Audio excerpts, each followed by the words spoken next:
আসসালামু আলাইকুম গাইস। আজকে আমি আপনাদের সাথে শেয়ার করব চিতই পিঠা। তো আমি খাজে চিতই পিঠা তৈরি করছি। খুব সহজেই এই চিতই পিঠা তৈরি করে নেওয়া যায়। তো আমি এক পার মতো চাল ভিজিয়েছিলাম। তারপর এখানে আমি কিছুটা চিতই পিঠা তৈরি করে নিচ্ছি।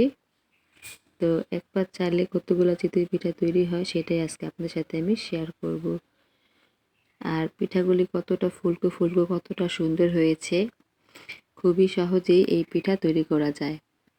আমি তো ভাত রান্না করার চাল ভিজিয়ে রাখি, তারপর ব্লেন্ডার মেশিনে একটু ব্লেন্ড করে নেই, তারপর এরকম খুব সহজেই চিতই পিঠা তৈরি করে নিই।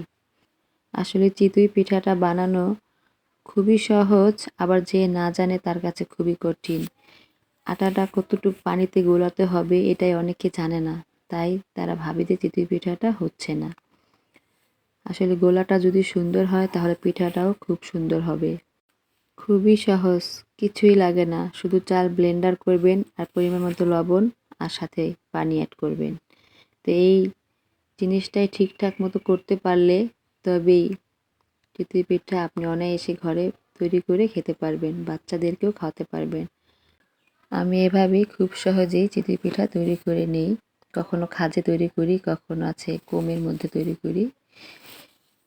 তো বাজার থেকে আমি পিঠা অতটা কিনে খাই না, আমার বাজারের পিঠা একদমই পছন্দ লাগে না। আমি নিজেই ঘরে তৈরি করে খাই। তো এই তো আমার এক পা চালে এতগুলি পিঠা হয়েছে। তো আমার ভিডিও দেখে যদি আপনাদের ভালো লেগে থাকে তাহলে একটি লাইক দিবেন, সাবস্ক্রাইব করে সবাই পাশে থাকবেন, ভিডিওটাকে সবাই শেয়ার করে দিবেন। সবাই ভালো থাকবেন। আল্লাহ হাফেজ।